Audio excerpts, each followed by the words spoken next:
Bonjour tout le monde. Aujourd'hui, nous parlons du double jeu de Pakistan en matière de la lutte contre le terrorisme international. Après les attentats de 11 septembre 2001 aux États-Unis et le renversement du régime de talibans et la défaite de Al-Qaïda en Afghanistan par la coalition internationale, le Pakistan officiellement s'est rangé aux côtés de la communauté internationale dans sa lutte contre le terrorisme international. Mais le Pakistan, à maintes reprises, est accusé par la communauté internationale, notamment les États-Unis d'Amérique, la Grande-Bretagne, l'Afghanistan, ainsi que d'autres pays de la coalition, comme un acteur qui mène un double jeu en matière de la lutte contre le terrorisme. Aujourd'hui, on va se poser cette question: pourquoi le Pakistan joue ce double jeu dans la lutte contre le terrorisme international, notamment en Afghanistan?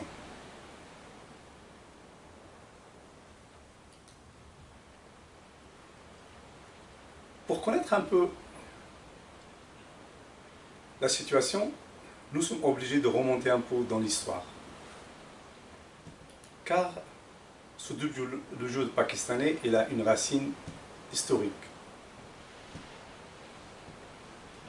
Il a une raison stratégique, une raison politique et une raison économique. Commençons un peu par la raison historique. Sans aller plus loin, vous le savez bien que depuis la création du Pakistan en 1947, l'Afghanistan est le seul pays qui n'a pas reconnu cette entité, le Pakistan, en tant que pays, car l'Afghanistan jusqu'à aujourd'hui, il a un conflit territorial avec le Pakistan sur la question de la ligne d'Iran.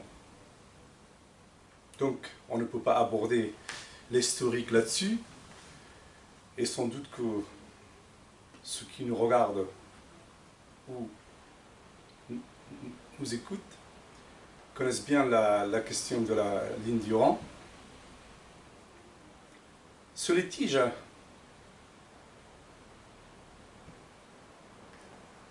un peu gâché l'histoire politique de deux pays, et à plusieurs reprises, l'Afghanistan avec le Pakistan était au bord de la confrontation.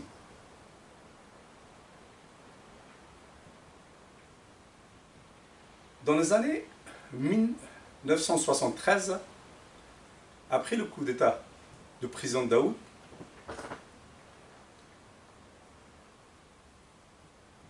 et sa relation avec les mouvements islamistes afghans, notamment Gulbuddin Hekmatyar, Abdurrasoul Sayaf, ainsi que Burhanuddin Rabbani.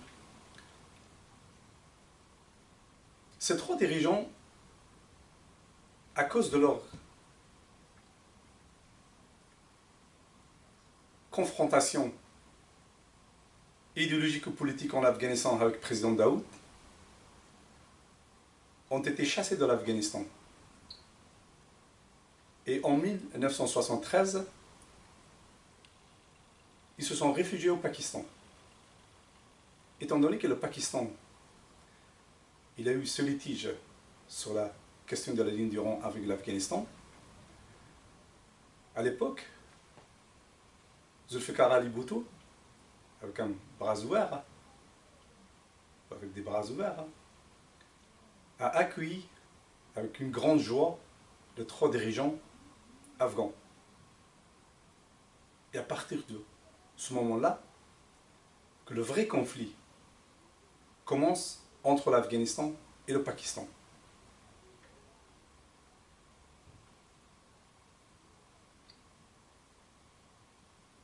Après 1973, durant le pouvoir de Daoud, des insurrections ont été organisées par ces mouvements islamistes à Paktia, à Panjshir et dans d'autres villes afghanes. Donc, comme ces mouvements islamistes avaient leur base arrière au Pakistan, et tout ont été organisés à partir et depuis le Pakistan, contre le gouvernement de Daoud. En 1978, en avril 1978, les donnes changent. Le PDPA, le Parti démocratique et populaire d'Afghanistan, prend le pouvoir à Kaboul, le Parti communiste. Et à ce moment-là, que le Pakistan joue en tant que pièce maîtresse un grand rôle en Afghanistan. Il adopte une politique afghane assez agressive.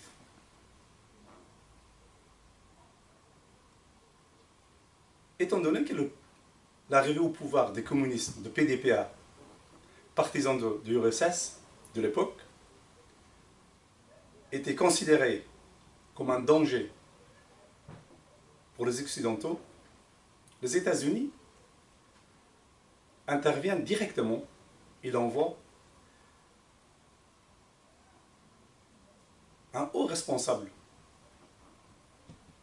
de l'administration américaine au Pakistan, Henry Kissinger, pour rencontrer les dirigeants afghans. Et les États-Unis, secrètement, octroient ou donnent des aides au mouvement islamiste. Après quelque temps, en 1979, l'armée soviétique intervient ou occupe l'Afghanistan. Et cette occupation est une occasion en or pour le Pakistan. Car le Pakistan devient le grand intermédiaire entre la communauté internationale et les mouvements islamistes afghans. Et à partir de ce moment-là, que la résistance afghane s'organise autour des mouvements islamistes. Le Pakistan, durant 20 ans, de 1979, voire même 1978,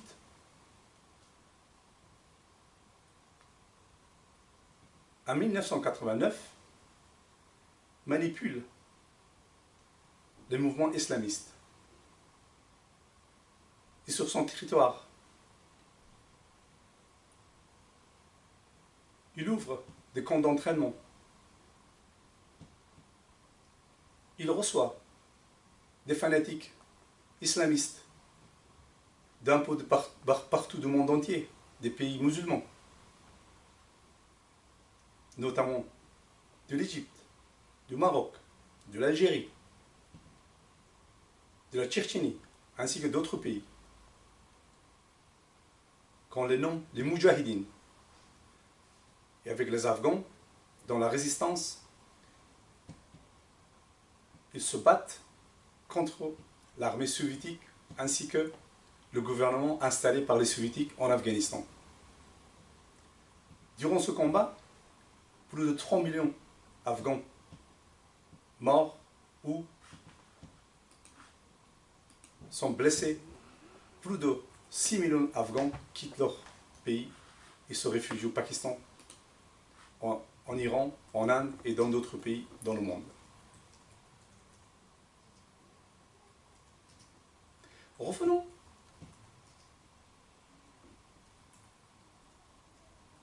aux raisons stratégiques. Pourquoi le Pakistan joue ce double jeu?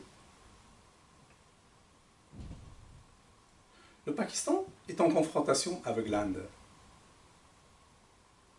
Et l'Afghanistan, traditionnellement, toujours été proche de l'Inde et ami de l'Inde. Et cette amitié dérange le Pakistan, premièrement. Deuxièmement, le Pakistan ne veut pas que l'Afghanistan soit proche de l'Inde, car en cas de conflit avec l'Inde, le Pakistan cherche en profondeur stratégique. Donc l'Afghanistan, comme base arrière, dans sa confrontation, éventuelle confrontation avec l'Inde. Et donc, le Pakistan, à tout prix, il veut vassaliser l'Afghanistan et contrôler la politique afghane à sa guise.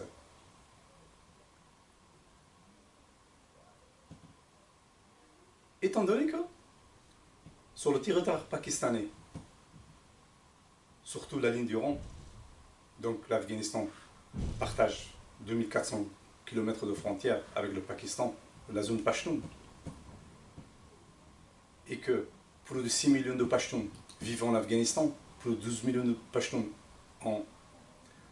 au Pakistan, et que dans l'armée pakistanaise, notamment les dirigeants du service secret pakistanais, traditionnellement, ont été des Pashtuns, et que la politique afghane et les Afghans ont été manipulés par ces Pashtuns comme Général Hamid Gol, Général Mahmoud, Général Babur, tous sont des Pashtuns, ou Sherpao. Et que la morphologie de l'Afghanistan, la morphologie humaine de l'Afghanistan permet au Pakistan d'intervenir en Afghanistan. Cette frontière de 2400 km, une frontière peureuse, et une frontière incontrôlable, fait que ni l'Afghanistan ni le Pakistan assurent la sécurité de ces frontières. Et que le Pakistan peut facilement manipuler les Pashtuns de deux côtés des frontières afin d'assurer son intérêt stratégique, politique, économique et historique.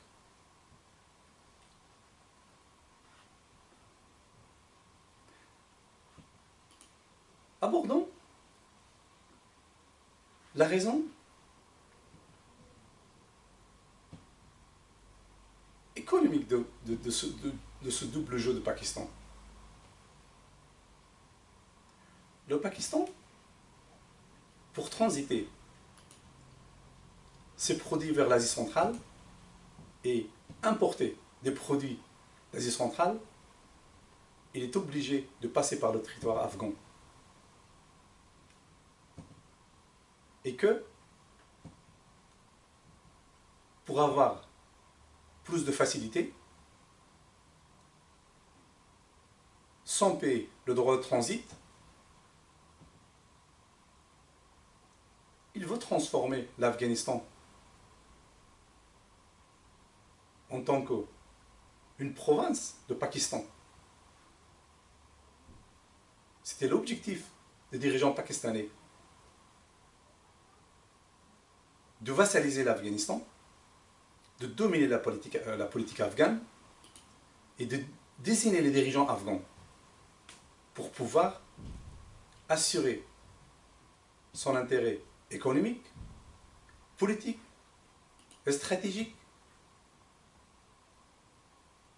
ainsi que légitimer l'occupation des territoires afghans qui injustement a été annexé par le Pakistan depuis sa création en 1949 et qu'aucun dirigeant afghan n'a pas accepté cette annexion car cette annexion elle est illégitime. Et que cet accord a été, l'accord de la ligne du Rhin, a été conclu dans les années 1893 et que cela n'était pas un traité, n'était pas conclu par deux États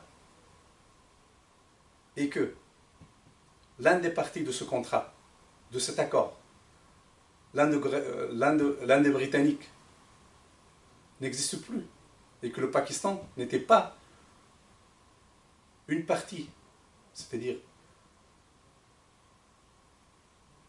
dans une relation contractuelle, le Pakistan n'existait pas et qu'il n'y a aucune négociation sur la ligne du Rhin, juridiquement parlant, avec le Pakistan, car le Pakistan n'existait pas à l'époque. Donc, ne parlons pas de la légitimité de cette occupation ou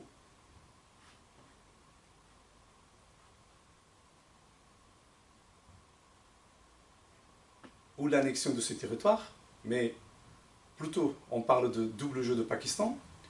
Le Pakistan, il va jouer ce double jeu. Tant que la question afghane n'est pas solutionnée, que la communauté internationale n'a pas pris en compte les grands intérêts du Pakistan, tant que le Pakistan se sent menacé par l'Inde et que l'Afghanistan est proche de l'Inde, et le Pakistan ne renoncera jamais à son double jeu et son intervention dans les affaires afghanes. Et que même les États-Unis d'Amérique, je me demande, même que Donald Trump, il y a quelques jours, il a dit que depuis 2001, les États-Unis d'Amérique a octroyé ou a donné plus de 32 milliards de dollars au Pakistan, alors que le Pakistan, en contrepartie, n'a rien fait. Abordons un peu ce sujet. Est-ce que les États-Unis d'Amérique, honnêtement, ils vont couper leurs aides au Pakistan? Est-ce qu'ils ne vont pas soutenir le Pakistan dans sa politique?